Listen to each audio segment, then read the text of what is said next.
cheating is a heart-rending experience for the majority of people. We know how often it happens, and yet we believe that this will never happen to us. It is impossible to prepare for infidelity. It always hits the backhand, forcing you to think about the nature of love, affection, and attraction. When you are betrayed, you can also be so overwhelmed by feelings that your mind becomes a stooge of your emotions.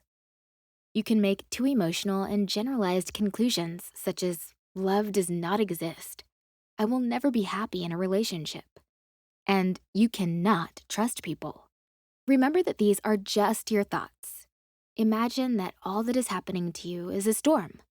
Your emotions are raging waves, and the various thoughts that come to your mind in this state are objects that are brought by waves. You will never grab every branch or plastic bag which are nailed to the shore by the waves and drag them to your apartment, will you? On the other hand, always trying to eliminate all of these thoughts, avoiding them, and thinking positively is also very unlikely to help you. It will be just as if you tried to repaint and refine every piece of garbage brought by the waves during a storm. You will be exhausted, you will not see any effect, and you will be angry with yourself. Just watch the waves, and remember that you don't have to drag any pickle they bring into your life. I do not want to say that all your thoughts are nonsense. I just suggest looking at them more critically. Some of them are more valuable and some are less. Give yourself some time, and the storm will break away. Perhaps after the betrayal, doesn't matter after yours or your partner's, you were thinking about how long-term relationships are even generally possible if passionate love and admiration never last forever. And this is a very constructive topic to think about. You may be wondering, what is more important for a person? The comfort and safety of monogamy, or the constant replenishment of novelty and thrill? For each of us, the answer will be different. But this situation can help you to understand what is more valuable, especially to you. Understanding your values is crucial, among other things, because it will help you not to feel guilty for various life choices, and to accept responsibility for the sacrifices that your values require. You can return to your old relationship or enter a new one more consciously. For many people, betrayal also can become a loss, especially if the betrayal was not just a one-night stand, but a long-term romantic relationship. Loss of faith in the fact that your partner is really special and that you were made for each other. The loss of hope for a cloudless relationship. The loss of the image of a loving partner that turns into a feeling of abandonment. All this causes a lot of sadness and pain. Sometimes, to protect from this pain, people say to themselves, this was not true love. The whole relationship was just cheating. This helps them to reduce the intensity of their feelings at the price of devaluation of their partner. The problem is that together with your partner, you devalue your own feelings and your own experience. You begin to paint black everything that happened to you in this relationship, and this can pose a hopelessness in the future. You feel very stupid. How could you have bought all of this? This way of thinking is depressive because you begin to blame yourself for being attached to a person and for trusting him, and you almost stop believing in the possibility of true love. Remember, any feelings are real if you experienced them, even if they were partially supported by an illusion. Apart from your inner experience, feelings have no other reality. The ability to experience love and see your partner at their best is an attribute of your psyche and your internal need. It is not a consequence of some external conditions. Don't deprive yourself of it. Allow yourself to embrace the value of the loss and experience the pain. Maybe you decide to continue the relationship after that, but please don't think that you are going to maintain the relationship as they were. You are going to build it all over again. Many things that were familiar to you before may require a revision.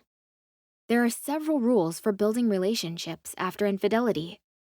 First of all, it is unreasonable to demand immediate and absolute forgiveness and acceptance from the cheated partner. immediately begin having sex and showing tenderness. The fact that the person chooses to stay in this relationship does not mean that she is obliged to erase everything that happened from the memory. For the betrayed person, it normally takes time to get through the emotions, even though their rational decision is to continue being in this relationship. And betrayal can cause a whole range of feelings in a cheated partner, such as shock, rage, resentment, often a feeling of humiliation and guilt, and of course, jealousy. These feelings can, at their peak, override existing affection. This in no way means that a cheated partner needs to suppress and hide his or her feelings in order to continue the relationship. If you do not express this rage, it will still poison the relationship, but for much longer. On the other hand, if you cheated and your partner did not leave you, you need to be ready to withstand his outbursts of emotions, resentment, and emotional distance. Are you ready for this? Can you handle the guilt of betrayal while staying with your partner? It will not be the same as it used to be, especially immediately after the betrayal was revealed. Moreover, before going back into this relationship, it is worth discussing which subjects regarding this cheating you will never, ever talk about. A betrayed partner may want to know, how is it that another person was better than me? How was it all in general? And to the partner who cheated, it may seem that since this fact of cheating is already disclosed, all the details can be talked about openly. But in practice, discussing these topics can be traumatic for both sides and usually doesn't work. The question is, what should you do? And whether it is better not to speak at all. The answer is to talk about it all, over and over again, but within the established boundaries. Many things that were familiar to you before may require a revision. Talk about your needs. Remember, very often, cheating can be just a reaction to an actual crisis and dissatisfaction in a relationship. What did you or your partner lack? What haven't you talked about out loud? What did you sacrifice while expecting that your partner will somehow pay you back for it? All that was previously hushed up should be clear now. And then, perhaps you will find yourself in the relationship of two more mature and independent people than they used to be before. Finally, if the relationship has broken up after your or your partner's cheating, you should not be beating yourself up for ruining everything by betraying your partner or ending the relationship. Cheating does not arise out of anywhere, and it is unlikely to be the only reason for the breakup. It can rather be the excuse or the last straw. Think about what could have led to the betrayal in your relationship. What do you want to fix in your next relationship? Why are you still angry with your partner?